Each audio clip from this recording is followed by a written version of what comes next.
जाने वाले ओ जाने वाले जाने वाले ना जा मुझको छोड़ के ओ जाने वाले ओ जाने वाले। तो हेलो गाइस, आप लोग कैसे हैं? आई होप कि बहुत अच्छे होंगे। जैसा कि आप जानते हैं 10th क्लास हिस्ट्री मेरा चल रहा है और अब जो है कि अंतिम छोर के इधर हमें फर्स्ट चैप्टर यूरोप में राष्ट्रवाद और सभी हम वीवीआई क्वेश्चन कराएं आपको। मेरा सभी वीडियो को देखें और उसका नोट्स बनाएं और आप उस पर रिविजन करें। तो आइए आज भी देखते हैं हम वीवीआई क्वेश्चन को।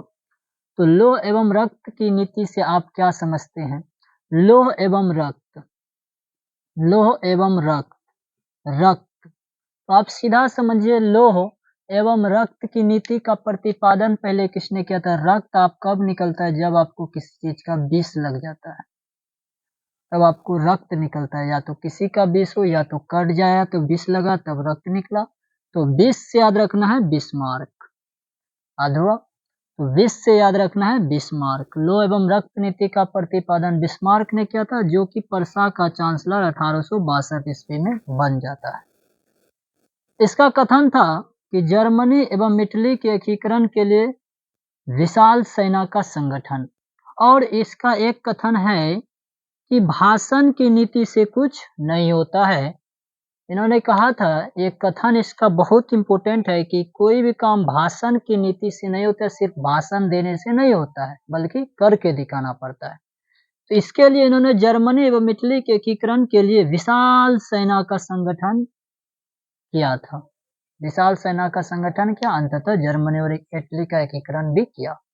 आपको तो ऐसे ऑब्जेक्टिव लिखना नहीं है, आपको सब्जेक्टिव बना के लिखना है। तो लिखना है लोह एवं रक्त की नीति से आप क्या समझते हैं। तो आपकी बार भी क्वेश्चन 2024 में ही पूछा गया है। तो आप लिखिएगा, लोह एवं रक्त नीति का प्रतिपादन बिस्मार्क ने किया था। शॉर्ट नोट बनाइए। तथा जो पर्सा का चांसलर 1862 ईस्वी में बना था। इसका कथन था कि भाषण की नीति से कुछ नहीं होता बल्कि करके दिखाना पड़ता है।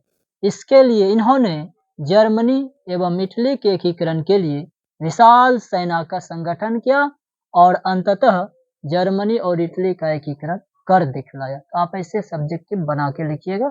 आई होप कि आप लिख लेंगे। तो दूसरा देखिए, दूसरा भी वो उसी प्रकार मोस्ट वीवीआई हमको जहाँ तक अंदाज अगला साल 2025 के लिए तो और मोस्ट वीवीआई हो जाएगा ये। तो आप इसको बढ़िया से रिविजन कीजिए। तो काउंट काबूर कौन था? ये भी बहुत अच्छे व्यक्ति था। तो आप जानते हैं इसके बारे में। काउंट काबूर कौन था? काउंट काबूर एक प्रति कूटनीतिज्ञ था। कूटनीतिज्ञ का मतलब आप समझते हैं, अपनी समस्या को पूरे समस्या में बना देना। देखते हैं गांव घर में भी आप देखते हैं, अपने घर की समस्या को अपना जिसका लड़ा है, मान लो पड़ोसी से आपको यदि लड़ा है, तो यदि दूर जा करके और उससे भी लड़ाई लगवा देता है। माना कि अपना जो लड़ाया था उसका भी दुश्मनी बना दिया, उसका भी दुश्मनी बना दिया, मतलब किसी को नहीं टोको। तो ऐसा ही इसी का कैसे कहते हैं कूटनीतिज्ञ। जैसे आप रामायण में देखे हैं मंथरा, इसे कहते हैं कूटनीतिज्ञ। इसी प्रकार यह था, लेकिन यह वो अच्छी काम में नहीं, अच्छी काम के लिए करता था। ये देखिए, यह राष्ट्रवादी व्यक्ति भी था। यदि यह कूटनीतिक खराब होता तो राष्ट्रवादी शब्द इसके लिए क्या प्रयोग होता? तो राष्ट्रवादी व्यक्ति था ये काउंट का वो। निरंकुशवाद का पक्का कट्टर था यह। निरंकुशवाद व्यक्ति का पक्का कट्टर आदमी था। मतलब निरंकुशवाद का अर्थ होता है अमीरों का वैल्यूएशन ज्यादा देना। ऐसे राजा का यह कट्टर था कि आप यह गलत। और इसका इन्होंने मानता था कि यदि इटली और जर्मनी के एकीकरण का सबसे बड़ा बाधा यदि है तो ऑस्ट्रेलिया है। काउंट काबूर का मानना था ऑस्ट्रेलिया सबसे बड़ी बाधा है। फ्रांस, इसके लिए इन्होंने फ्रांस से दोस्ती कर लिया, क्योंकि फ्रांस उस समय ऑस्ट्रेलिया का दोस्त था। तो जिसका दोस्त दोस्ते से दोस्ते मिलकर, आप देखिए कूटनीतिक वाला काम कैसे करता है। तो यह फ्रांस से दोस्ती करके इटली एवं जर्मनी के विकास करना चाहता था।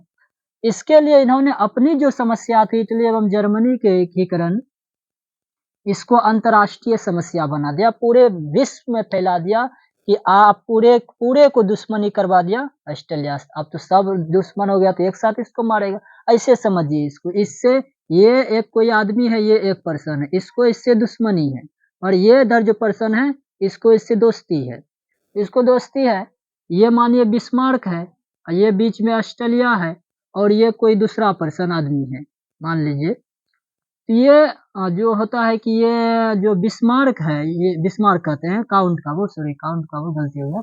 तो काउंट काबूर जो था ये क्या करता है कि इसका जो दोस्त, ये मान लीजिए फ्रांस है, तो इसका तो इससे दुश्मनी था ही, इसका तो इससे दुश्मनी है ही। इन्होंने क्या किया, इसको भी जा करके उल्टा सीधा कह करके इसको भी इससे दुश्मनी करवा दिया। फिर इधर कोई देश है, इसको भी जाके इससे उल्टा सीधा कह के इसको भी दुश्मनी इससे करवा दी। तो माना अपना जो समस्या था इससे, वह पूरे अंतर्राष्ट्रीय समस्या बना दिया। इसे कहते हैं कूटनीति। तो आप लिखिएगा, कैसे आपको तो लिखना है सब्जेक्टिव बना के। तो लिखिएगा काउंट काबूर एक सफल कूटनीतिज्ञ था, कूटनीतिक में सफल व्यक्ति था, ऐसा नहीं कि इसका कूटनीतिक सेठ नहीं करता, कर जाता था। तो उस काउंट काबूर एक सफल कूटनीतिक तथा राष्ट्रवादी व्यक्ति था, आप लिखते जाइए, और निरंकुशवादी का पक्का कट्टर था। इसका कहना था यदि इटली और जर्मनी का विकास करना है तो सबसे पहले ऑस्ट्रेलिया को हटाना पड़ेगा। इसलिए इसके लिए इन्होंने फ्रांस से दोस्ती किया और अपनी समस्या को अंतर्राष्ट्रीय समस्या बना दिया। इतना बात आपको लिखना है काउंट काबूर के बारे में। एक बार और सुन लीजिए। काउंट काबूर एक कूटनीतिक व्यक्ति, सफल कूटनीतिक एवं राष्ट्रवादी व्यक्ति थे, जो निरंकुशवादी के पक्का कट्टर थे।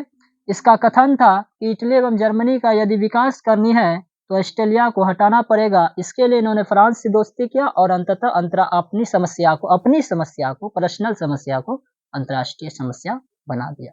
आप ऐसे लिखिएगा। आई होप कि आप लोग बहुत अच्छी तरह समझेंगे। यदि समझे हैं तो वीडियो को शेयर कीजिए, लाइक कीजिए, बहुत अच्छी तरह से देखिए, 2 बार 3 बार देखिए। प्रणाम, चलते।